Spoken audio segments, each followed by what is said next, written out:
with those kind of tryouts, what kind of pressure did you feel? The tryouts were for new players. They didn't really care about me. Do you feel that moment stamped you to that coaching staff for your next few years? Oh yeah, 100%. Because I do too. They saw that and it was like, yeah, nah, she's just gonna be on JV until she hits junior year and then be on varsity. And then when they did want to give me a chance, I said, screw you, and I played for JV. She ran right to the sideline to me and hugged me, and I'll never forget that. Right? I'm gonna get choked up about that here, but oh, it was awesome. Everybody got to see how well I actually played too. Any words of wisdom you give that youth athlete right now? You feel uncomfortable, it's just not for you, and you got to find your own way. Because I did, and I don't regret finding my team that I got to play for, because I have friendships that'll last a lifetime and people that feel like second parents to me for a long, long time.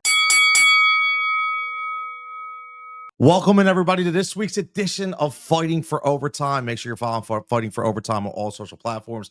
I'm your host, Coach Tony, and I'm joined. This is going to be very interesting because who knows where this is going to go, right? I'm joined none other than my beautiful daughter, Taylor Cutillo, who I coached for, 10 years, 15 years? Yeah, 10 probably. Yeah. Mainly softball. Yeah. Right? But we did go through a lot of different trials and tribulations at different organizations. And what this episode is going to be about is some things I may not know, what Taylor went through, because she did go through a lot. And it's one of the reasons why I started this podcast, because I think, Taylor, there's other girls and boys like you at 12, 13, 14, feeling that pressure, right? Yeah. Feeling that emotional disconnect. And I think hearing from a former athlete like yourself, who had a dad's coach, who also was coached by many other individuals, different organizations, will help them through what they're going through right now. So let's just go way back, right? Right. We city people, right? Yeah. We grew up in Northeast Philadelphia. We played for Calvary, right? Yeah. Did you know you wanted to play softball then?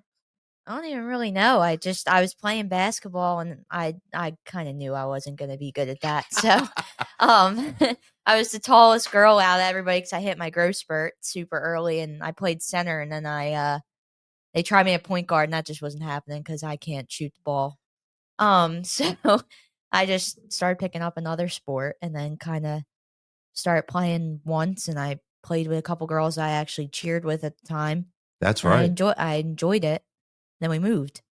Then we moved. And then Yeah. it was, what do we do? Right? Yeah. We moved, and on a whim, I took a shot. It was like, Taylor, you want to play softball? There's this Southampton club, right? It was intramural. We weren't looking at nothing crazy, right? Yeah. And come to find out, nobody knew who you were. Yeah. So all the coaches go to pick their players, and which I still think is ridiculous that they have a draft at 10 years old. We'll get into that another time.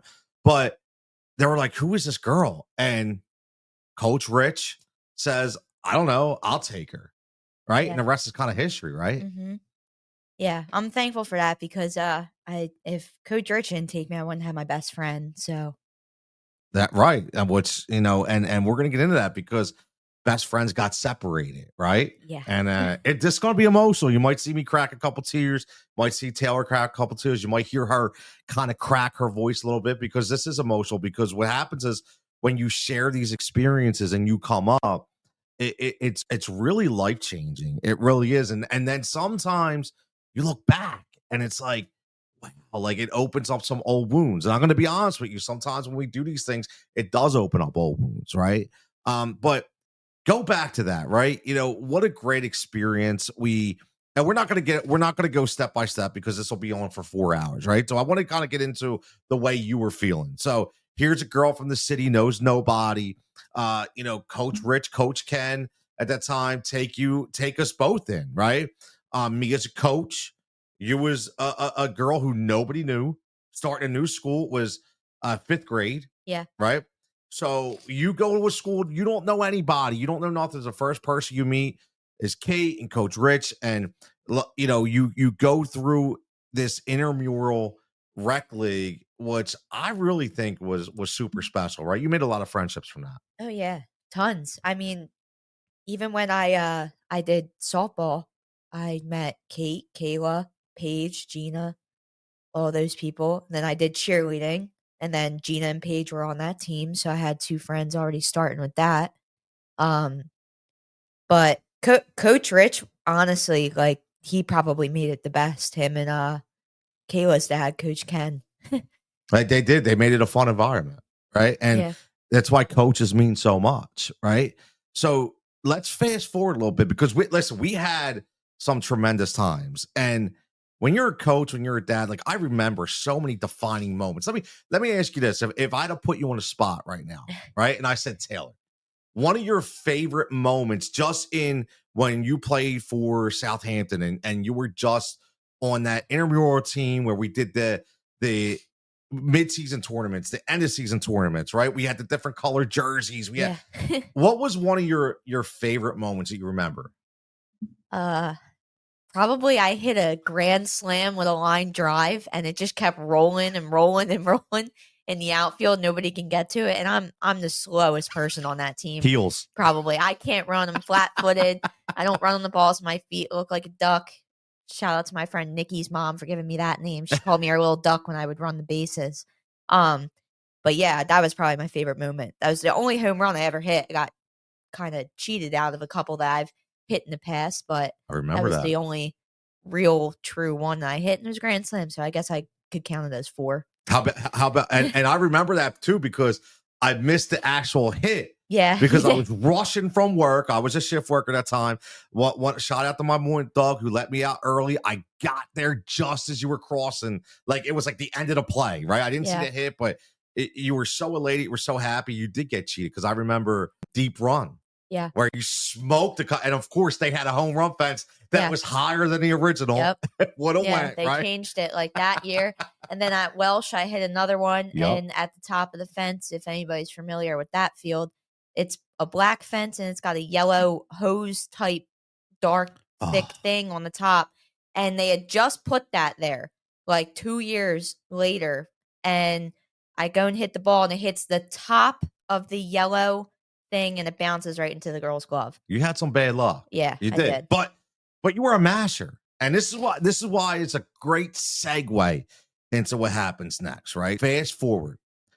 Coach Rich starts a travel club, the Blazers, which we had such a great time and a lot of great memories that we could get into another time.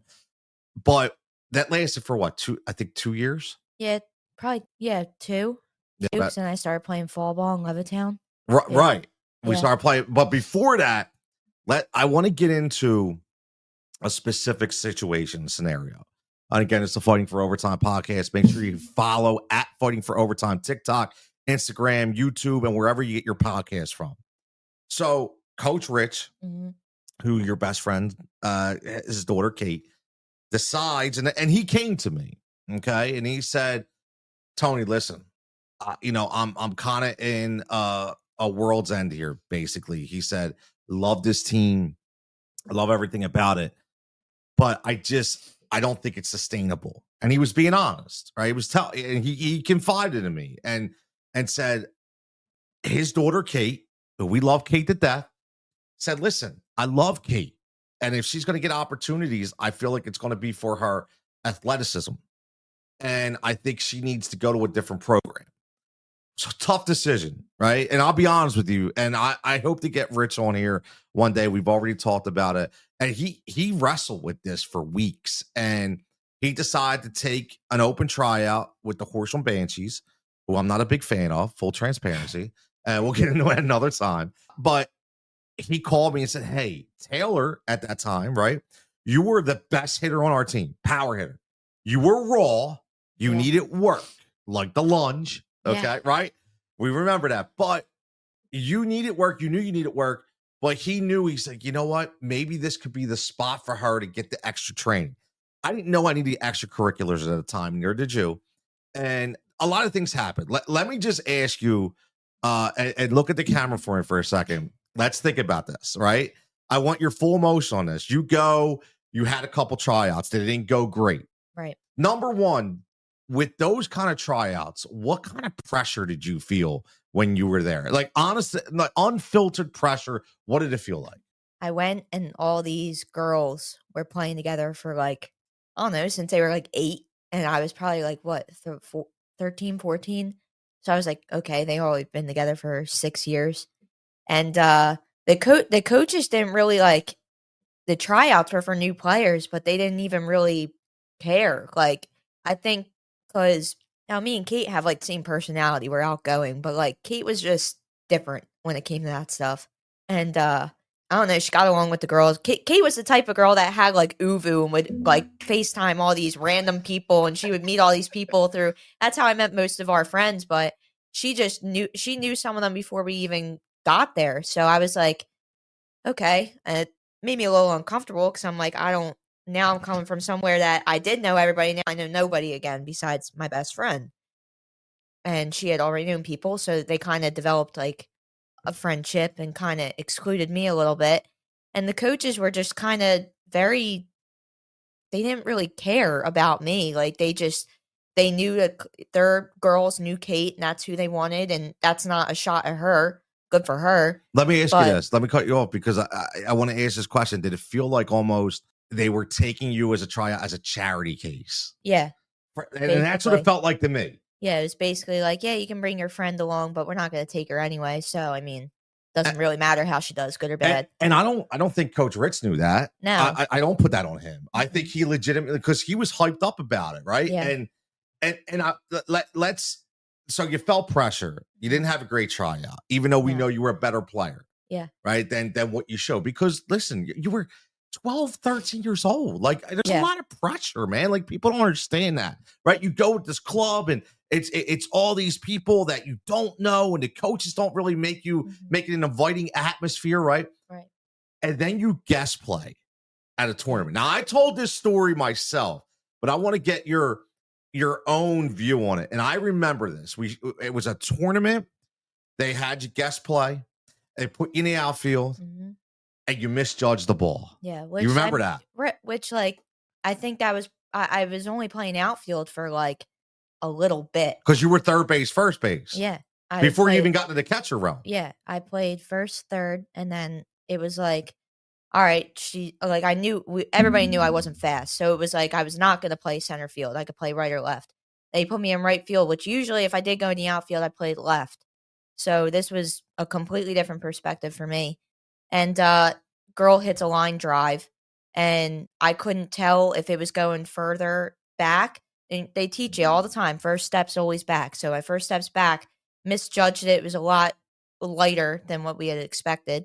And I missed a ball, which, I mean, MLB players do that to this day. So I don't know why parents on the sideline are getting on a 12-year-old for missing a ball. Like, this is routine. Why is she even playing for us? And it's just like, wow, like, I'm a 12-year-old girl. You're like a 40-year-old dude. Like, what do you get your priorities in check, man? Maybe? Like, I don't know. Like, it was just, I just felt so, I don't know. You like feel bad. You're like, well, sorry. Like, right. And at that moment, because I know I felt it, I was on the sideline, and and again, this is unscripted, right? Me and Taylor did not train this conversation before we had it, and I told the story, so it shows the bond that me and her have because we've felt the same. I felt it, but at that moment, I just gonna ask yes or no question. Did you even feel like, even if they said to you, you know what, we want you to part of the team, would you accepted it? no. And I would have been absolutely behind you. No way, because that wasn't the environment that you wanted to play in. Okay, so the tough part was, that was going to be Kate's environment now, and at that time, listen, and this speaks to a lot of kids that are out there, a lot of parents. Now you feel lost because you say to yourself, what do I do now? Like, I had this team, and soon as Kate accepted, Rich was very forthright with everybody. It was an off season. So so it wasn't like a coach said, middle of the season, we're done. He was very authentic about it. He was very forthright about it. But you start to see players go other areas. We had Rachel, who was our great pitcher, goes to Abington Angels. And then we start to see people and we're like, where are we going to go? Because we knew what's a lot of people are dealing with right now is we didn't want to be a high elite travel club, right? Yeah. But we wanted to be competitive, but have fun. So what happened was when we would do the mid-season tournaments, we played local organizations. And one of those organizations was Warminster. And at that time, before we had some personal differences, it was Frank, and it was Coach Frank and Coach Nick and Coach Bob, Mhm. who, rest in peace, Bob, who unfortunately passed away in an unfortunate accident a year ago. And right away, they came to me and were like, we're thinking about developing a travel club that's low ball travel, right? To have fun. But there was this suburban travel league that a lot of people created, and shout out to them. It started in Morrisville, and it was great. It was Friday nights, right? I think it was Friday and Sundays, right? We didn't play Saturdays. Yeah. And, they made it an environment where you didn't have these overzealous, power hungry parents. It was all about kids who wanted the travel experience, but they didn't want to go double travel, right? So thinking about that, how did that experience for you when I was like, Taylor, and they brought me along too? It was like they wanted me to be assistant coach. Was like, we have this team. We're thinking about, how did that make you feel? It was good. It felt good to have girls that also were like me, that wanted to play sports, but they actually cared about school. So that wasn't like their end all be all, because a lot of us did want to go to school for things. But if I felt comfortable. I was with people that were more my speed. So And I think and again, you're gonna hear Taylor getting choked up, and whether this is on, this is gonna be on video and on audio. And let me just ask you, because I feel like your emotions right now are mixed. I feel like they're the elation a little bit because they're memories, and like, I'm 25 now, and it sucks. Like, I want to go back to being 14, but at the same time, now you're thinking back on that, and you're thinking about the good memories and the bad memories, and right. that's why this is going to be a choked up interview, right? So fast forward this club, who, it was a lot of girls, because if you live in Southampton, you live in Warminster, you normally go to Tenet if you don't go to a Catholic school like Villa or something like that, right? Yeah. So a lot of you girls not only went to school together and played together, but you got to hang out on the weekends together, and it was a really cool environment. Coach Nick, one of the nicest guys I've ever met. I think you can attest to that. Yeah. But a lot of it really just hit home to me about what the experience should be. There wasn't, I got in your ass a lot, because we're gonna get to that, but it wasn't like my week is consumed now with softball. I was able to be a kid. I was able to focus on schoolwork, but I also had a competitive atmosphere to play in, right? Right. So thinking about that Warminster team, and because again, you've played for multiple organizations. Like, speaking of that team, what would you say, whether it be favorite moments or anything that really stood out besides friends on the team or the coaches, like any specific moments or games or any negative aspirations that you dealt with through that time? I think one of the best things, especially coming back from the experience of the parents on the Banshees when I went, the parents on there were just great. They were. They good tears. These are good tears. Yeah. These are good tears. It's all good. It's all good. Take a minute. It's all good. Told you this was going to be an emotional interview. This is what happens, man. I didn't expect this, though. Well, you don't know. You don't know what's going to come out. And I think this is great for people to understand how real this is. The emotions.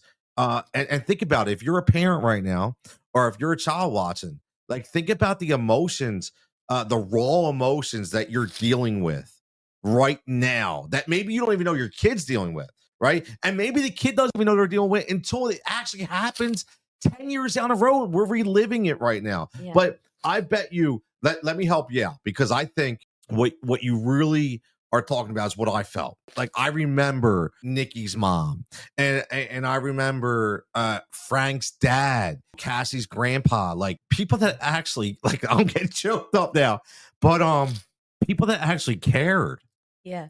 And wow, man, look, see, dad's even getting that way. But people that cared, and because it came from an atmosphere of such toxicity, Yeah. and to be accepted for just Taylor and Tony and not anything else. I mean, it was one of the best experiences I've ever had. Oh yeah.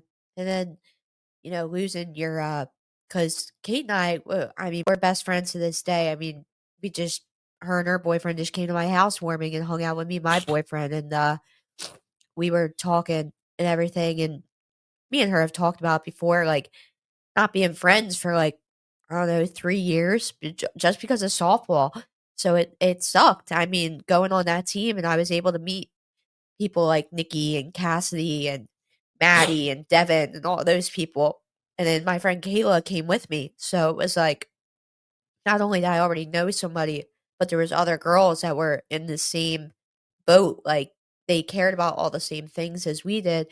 And my parents were able to sit on the sidelines, especially my mom, and make friends with all those people because they weren't snotty or all they cared about was the sport that their daughter played. Like they actually cared about their whole future and how comfortable their kid was playing. So It was great. it was a good experience. But the one thing I want everybody to understand that you just touched on, which I think is one of the most important parts of why we started this podcast and this community that I want to grow it into, is 3 years. You just said disconnected from your best friend for 3 years. All because of softball. All because of softball. Yeah. So parents out there, think about that. Like we talk about this, like you're pulling your kid in so many different directions because you want that scholarship, and I want to be one of those 1%ers that play in Division I, and you're actually at 13, 14 ripping apart your child's childhood, basically, right? And their friendship, all because of that. Now, I'm not saying that it was dumb because of that. I'm just saying it's a decision that you really have to make. And the reason why I want to put this away for a second, because this is going to come back, is you're going to understand why was it all worth it for those specific people, because it all came back and it didn't work out that way anyway, and it came back to something else, right? So this Warminster team, fantastic. It was exactly what we needed at that time. And we bring the William Tennant experience up. And listen, I got no skin in the game right now, right? Like Taylor, I want you to say whatever you feel when I ask you some of these questions. There are some good things out of this too, but I feel in high school sports that it's a popularity contest.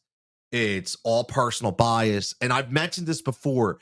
You should not be allowed to be a coach in a high school environment if you are deeply involved in the community in which these girls or boys play. Perfect point, I will tell you, is because Taylor did not go to the Warminster side of school. Taylor was a Southampton kid. The coach and the staff knew the Warminster girls because he grew up with the Warminster girls and he watched them play. So it brings in an environment right away to where you already feel behind the 8 ball, because when you go to these tryouts, guess what? If you have a bad tryout, it matters. But if player A has a bad tryout that's played for that coach, it doesn't matter, because he's going, you know what? I know she's good. I know he's good. I've watched her play. But they can't say that about Taylor because never watched Taylor play. And I think you personally, number one, got completely screwed when it came to that, because, yes, were you the best player? No. However, you had the best arm. Okay. You started to really acquire a deep catching skill, right? And no disrespect. Listen, one of the girls who was a catcher was highly talented, right? We knew that. And that was the whole point of me saying, Taylor, learn how to play other positions, because you may be blocked at one position, but it'll give you the opportunity. So you were able to play outfield. You were able to play center field, first base, third base, catcher, right? You had those opportunities. But when you first went out whether it be freshman year, what did it feel like during those tryouts? I mean, freshman year felt okay Okay. because I didn't really know what I was going into. It was my first year, so I didn't know who the coaches were or anything. So I made JV with now for Tenet at the time they had a freshman team, a JV team, and a varsity team. So me and all the girls that were my friends, we made JV. And the coaches on there, they were great. But it was kind of weird because during tryouts, everybody's there and the varsity coach had known like who a couple of the people were, and I didn't even know how. I think I remember it was me and my friend Kayla. We were like the only two that were strictly from Southampton Yep. besides Kate. Now Kate played for Banshees, so that's a highly known organization where you will know the girls on that team whether they live in Southampton, Warminster, Northampton, wherever. It's all about that circle. Yeah. So we played, and then the varsity coach had brought me, Kate, Kayla, and one other girl at the time. I feel like it was my friend Rachel, but I could be wrong. Up to varsity to play in some kind of here's my problem with this. They brought us to play up in playoffs. Why you would want to test somebody in JV and playoffs when you actually want to win as a varsity coach is my confusion because you're trying to test the water of to see how the girl's going to do on the varsity team. That's not the time to do it. I don't care if you're a 100% perfect player. It's not the time to try your JV out. I remember I didn't have a good at bat that game. I struck out. Now I'm facing a senior pitcher. I'm 14 years old. This girl's 18 throwing heat. I mean, I've never seen anything like that before. I don't understand why everybody was so shocked at how I struck out because the two other girls did too. The one hit a ground ball, so it was like, but for some reason, it was like why I did that was the worst. Uh, for I don't know why. I don't know why it was just all. I don't know if it's because I was Kate's best friend. They expected better. I really don't know. And then I got put in the outfield. It was raining. Grass was slippery. I went to go catch a line drive. My foot slipped. And I missed the ball because I was falling. Um, Seeing other girls on the other team do it too. I mean, it was just a hard game. Like it was my first time playing with all these girls that were 3-4 years older than me, and I had pressure to do well, and it was like I was almost set up for failure.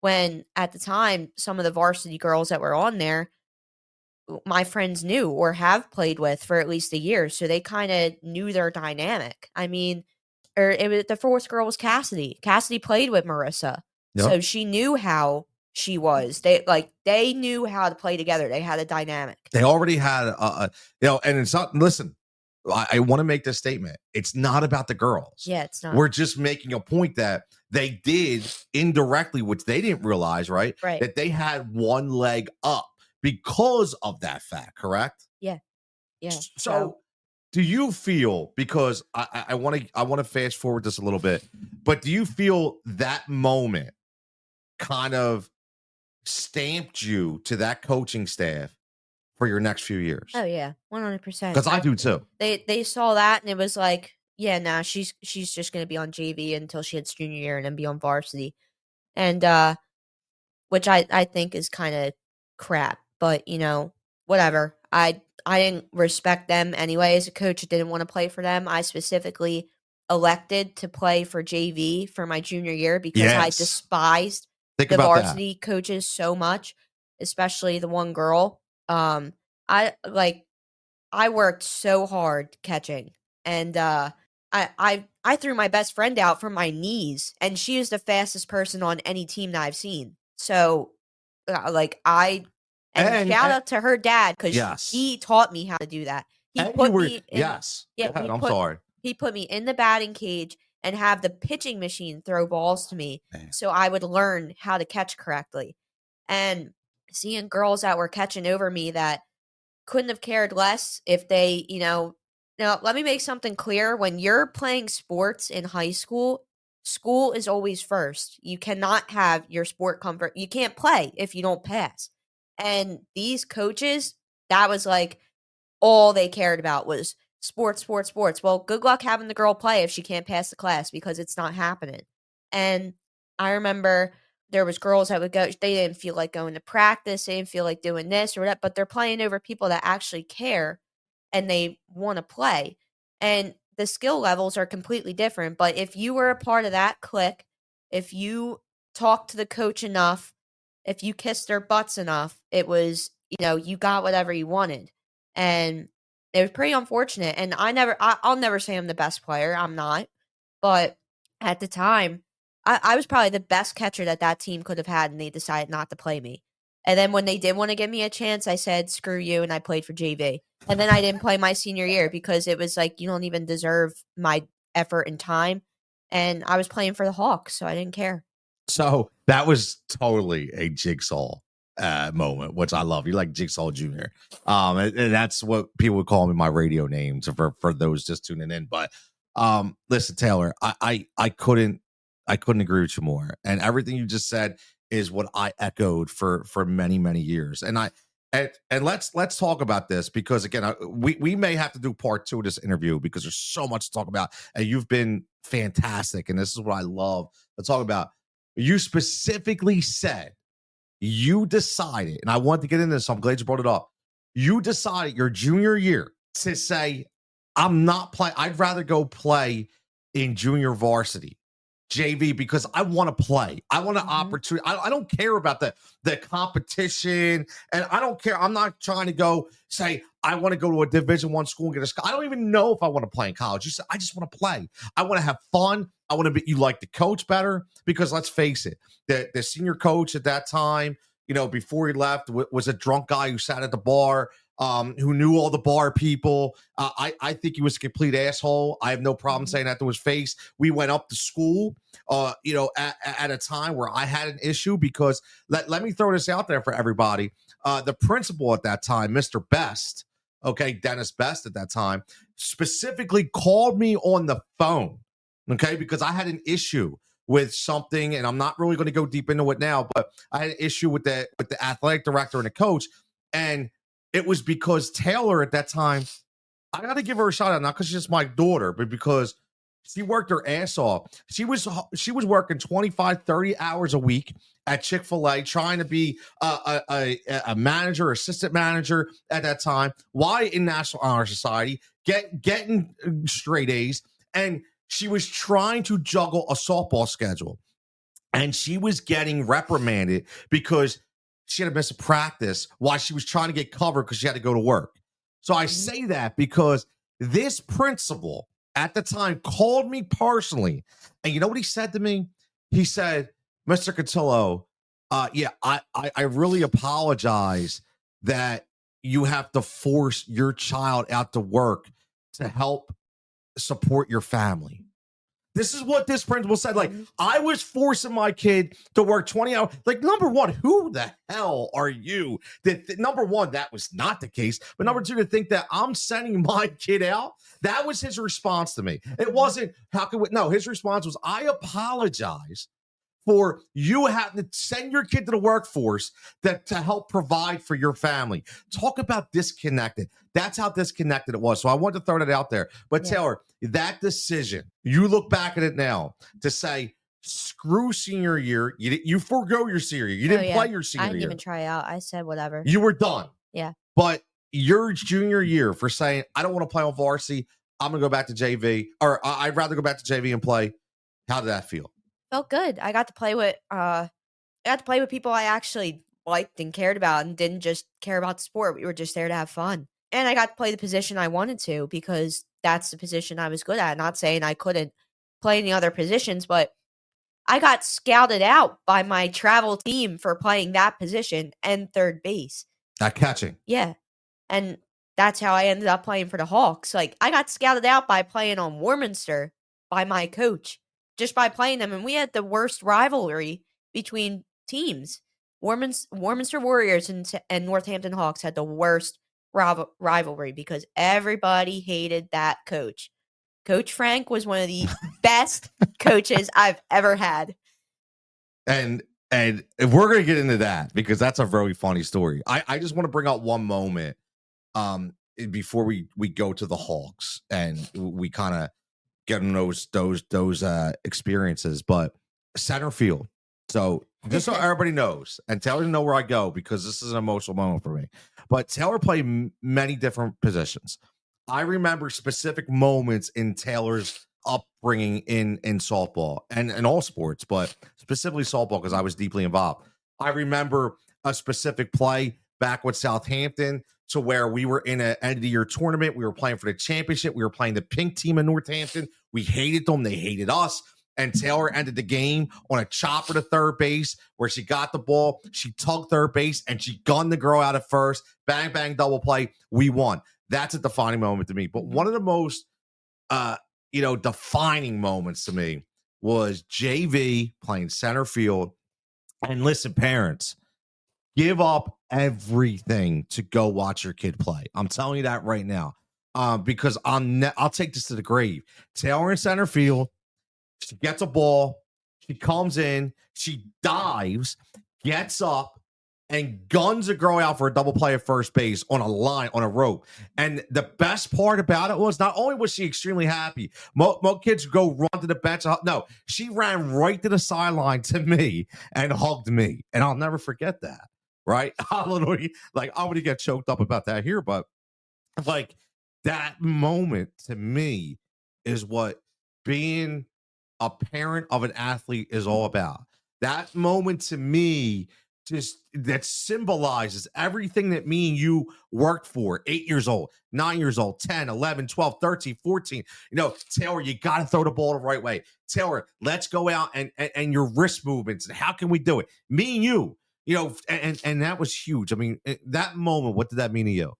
Oh, it was awesome. Everybody got to see how well I actually played too, and the coaches were just like, I remember seeing it, and I remember my my one coach called me Joe DiMaggio because he was like, I don't care if you're not fast, you dive for every single ball and somehow you catch it, and so that was my nickname from him. But it just felt so good. It felt so good to be recognized for how much effort I actually put into something that wasn't even going to be my end all be all. Like, I just enjoyed the sport and I enjoyed doing it well.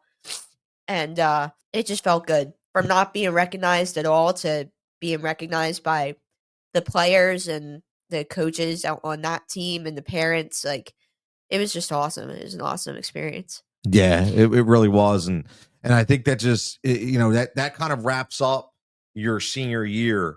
And, let's fast forward and kind of end, on the Northampton Hawks experience. And the reason why I bring that up is because I'll tell you a funny story.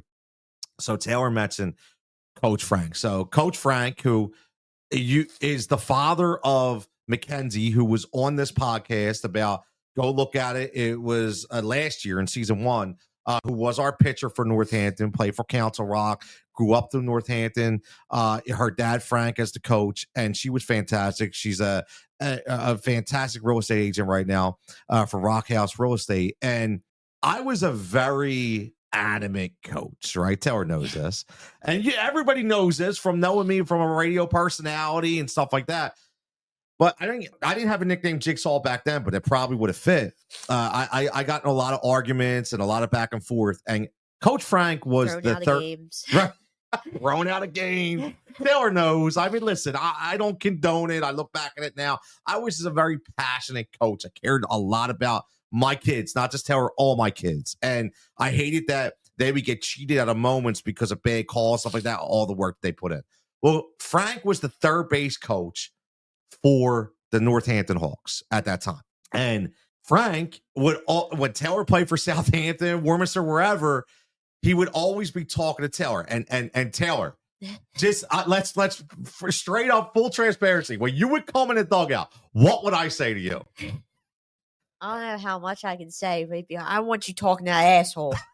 Like, he said, he's like, don't ignore him. And I was like, but he's being nice. Like, he's not. He's like, I don't care. You're not talking to him.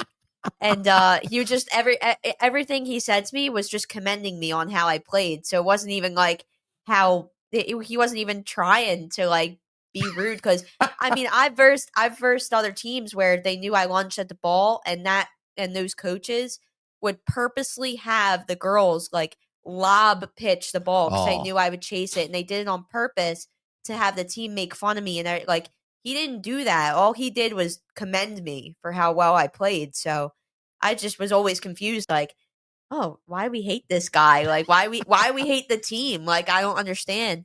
And I started playing for them, and then that was well, yeah, that was the competitive spirit, right? yeah, Because for me, I'm thinking this guy's trying to get her all for game. This guy's getting yeah, her. Let's be sentimental. Like that's how I was crazy, man. I was nuts. I'm not gonna I am not gonna discount it. I was a crazy individual. I was, and that's why people. But I admitted as much, right? So let's fast forward because Taylor is where do I go from here? The Warminster team that she was playing for at that time. Listen, they were going to age out. It was yeah, what do we do? I still want to play a couple years. Even for my senior year, I want to play. I don't want to play in college, but I still want to play. Like, what right, opportunity do I have? So I break down and I send an email to Frank, and he tells a story to this day. He's going to be on this show, which I can't wait. About he looked at it, was like, is this serious? Like, he couldn't believe that me, of all people, was sending him an email about asking if there was a spot for Taylor on his team. And we couldn't have picked a better way to wrap up your playing career, yeah, right? I mean, that experience, he basically took you in. And at that time, he had Mackenzie, which was his daughter, but he was missing that fiery bulldog captain that he wanted. He basically gave that opportunity to you. yeah. And how did that feel? It was awesome. I mean, that was like the best time of my life playing for that team. As a catcher. Yeah, as a catcher. He had you specific. I mean, only as a catcher. If anything, yes. I had to play third. Push come to shove when we didn't have our third baseman in, but because we had backup catchers, but we didn't really have backup third baseman. We had one person, and she wasn't there. It was me, but it was just awesome. And he knew I could get. I was the difference of everybody. Like we had our team couldn't have been more split now. Yeah. Like, and it's no shot to anybody. We're all just different. Like when it came to like Livy and Holland and Jill and Kayla, like you knew that they were their own little group. And then like you had Gabby and Mackenzie and Devin and Kayla and all them, and it's like that they're their group too. But the best part about it is we were different groups, but nobody treated anybody any different, especially in school. I mean, like I would hear them talk about it all the time that they didn't care if they were in different cliques or whatever. They would talk all the time in school. Now, granted, me and Kayla were the only two that went to a different school. Everybody else had gone to CR South, so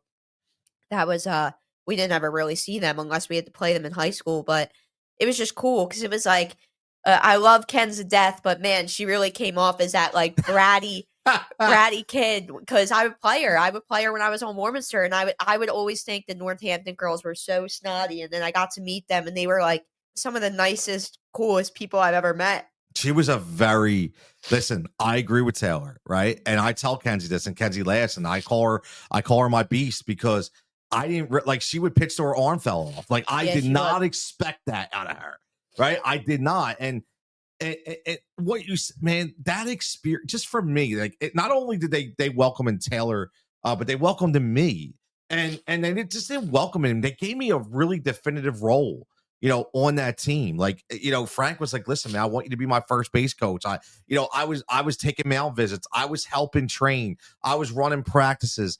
But just to, everything that we talked about, everything leading up to this point, I think it was so, I want to say something easy. It's just so needed. This is the way you need to close out your playing career. And I want to talk about, number one, listen, we go to the World Series in Maryland, right? Mm-hmm. I mean, that was our first experience. Yeah, it was fun. All the memories we made. Right. How about talk about, and I have videos of this. Talk about the time when we were in Maryland and it was torrential downpours. And listen, they can't cancel games. So we had to sit for like 4 hours, wait for them to get the fuel ready. What happened during of all those teams that were different nationalities, different organizations, different geographical locations? What happened? Oh, I remember it was probably like 4 or 5 teams. We were all sitting there, and we just I forget, somebody had some kind of speaker or something like that, and they just started playing all these songs. We all just started dance battling in the middle of the Oh my God. field. It was awesome. It was like we were all cracking up, laughing. I think at the time I still knew how to do like my cheerleading stuff, so I did like a back handspring. There was girls on the other team doing it too, and it was just so funny. It was just so fun. Like we didn't care. Like it was just whatever. We're here to play and we're here to have fun, and we don't really care what happens after that. It was such a great, like, unstripped moment where everybody could just take off the uniform for a second, and just be a kid. Yeah. And it showed that kids want to be kids. Mhm. And you guys were all smiling and having such a great time and doing different line dances, and you were getting soaked. It was Yeah. nobody cared. It Right. was all like, you know what? We're just here. We're having fun. It was a great, great experience.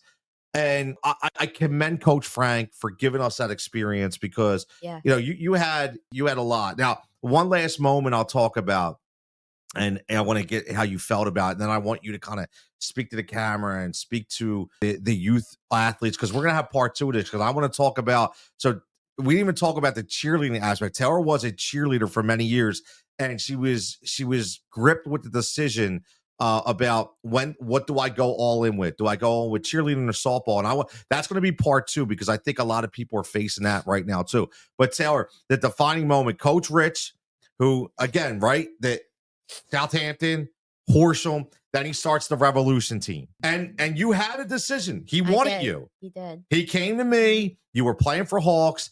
And I'm going to commend Taylor on this. And I did not involve myself in the decision. I said, Taylor, It was completely up to me. it was right. I said, here's the deal. Coach Rich wants you. He's starting a new travel club. It's going to be called Centennial Revolution, which I think they're still at it now, but he's not coaching. And it was taking all the kids again, just like the Northampton Hawks. And he came to me and he wanted you. And what was your decision? I wanted to stay with the Hawks. Not anything against him. There was just some girls on there I didn't really respect or wanted to play with, and I had made such a connection with this team, and they had taken me when everything else was kind of going to crap, and I didn't want to play in high school and everything like that. And I just knew if I went on the other team, it was going to be, I was reliving it, and I would have to hear about Tennant, and I would have to hear about everything else. And I didn't want to deal with that. I respected the girls that I played with. I respected my coach. So I decided to stay with the Hawks. And do you regret that decision? No. And let's talk about one moment specifically where Taylor decides, and I thought she made a great decision, and I was happy about it. And listen, Coach Rich respected it. He understood. I was straight up with Coach Frank and told him what was going on, right? Yep. And he was happy. And then we go to a tournament one weekend. And who do we draw the first game? The Centennial Revolution. Yep. And I said to Taylor, now remember, Taylor, consummate catcher at that time. I said, Taylor, that is your mentor over there, but he's going to test you.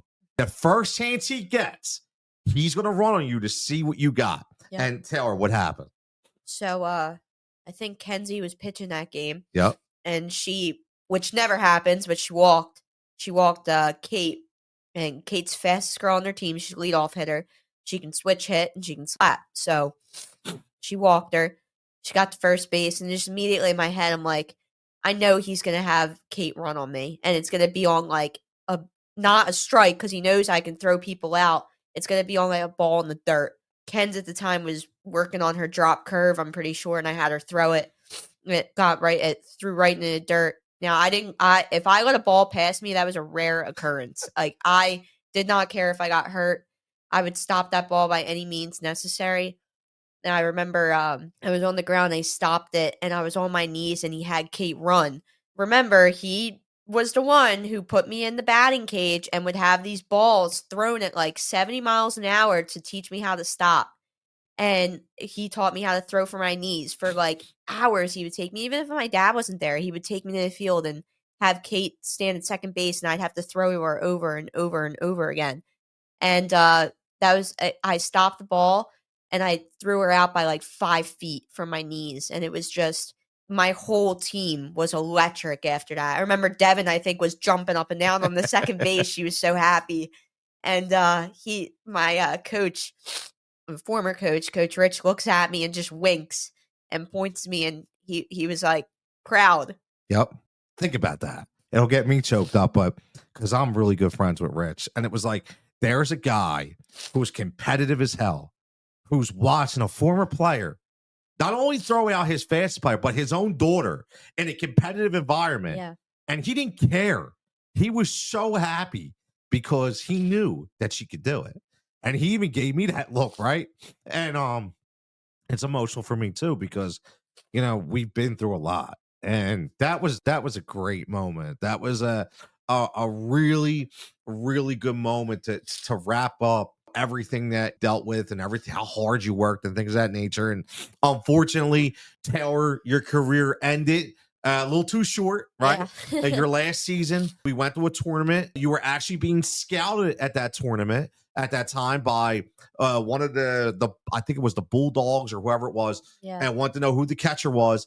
And it was a bang play home plate, because you played with reckless abandon, and the girl was stealing home, and you dove, you got her out, but you got a concussion. You smashed heads, and it was kind of like on the back end of the season. Yeah. And that was kind of it, right? That's kind of where it ended. So let's wrap, because this has been fantastic. Again, this is my daughter, Taylor, who played for a number of years, who I coach, and she's going through a lot of things. And hopefully this interview, part one, will help, because we're going to have a part two.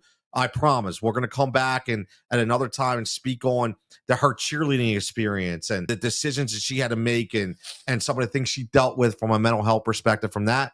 But if you had to talk to a 10-year-old, 11-year-old, and they're wrestling with any kind of decision, or they're on the bench wondering, is this the right environment for me? Or wonder, what should I do? Just anything, any words of wisdom you give that youth athlete right now who is listening to this program about somebody who came up through the system, went through many different organizations, different schools, bad, good memories, what will you say to them? I think I'd say if they're feeling like that, if they're feeling confused and they're wondering why they're even in that position, it's not the position that you should be in. You shouldn't have to feel like that, and you should do whatever you can to be comfortable, because let's face it, I mean, how many people do you hear from Warminster that are going D1 and turning into a professional athlete? Just do it. Makes you happy. Do it. It's fun. Make friends along the way, and hopefully you don't have the same experience I did and have to deal with all that crap of getting your friends torn from you. But I would say if you feel uncomfortable, it's just not for you, and you got to find your own way. Because I did, and I don't regret finding my team that I got to play for, because I have friendships that'll last a lifetime, and people that feel like second parents to me for a long time. Friendships for a lifetime. So let's end on that and think about it. Friendships for a lifetime, because you decided to go play for organizations where, you want to be a little competitive, but you also want to be able to be a kid. And you made those decisions. And, that's another thing that everybody just remember. I say this all the time as we leave. It's memories and moments. It's not about the wins. It's not about the losses. It's memories and moments. And we'll continue to have more memories and more moments as you come up. For Coach Tony, for my daughter Taylor, did a wonderful job. I'm going to give her a great clap, because it wasn't easy. Everybody make sure you're following the Fighting for Overtime podcast, wherever you get your podcast from. Also at Fighting for Overtime on all social formats. Taylor, thank you very much. This was fantastic. Are you going to be up for part two? Yeah, I could do part two. Hopefully I don't cry as much, but that's all right. This was an experience, which is great. I can't wait for experience number two. So again, make sure you're following Fighting for Overtime. Everybody, thanks for tuning in. Fighting for Overtime is a Rise and React media production. If you're looking to start a podcast, if you're looking to get some direction, hit us up, let us know. We'll help you out there as well. Again, for everybody, enjoy your time, memories and moments, and keep fighting that fight. Continue to fight in overtime to make your kid have the best experience that they can have when it comes to playing youth sports.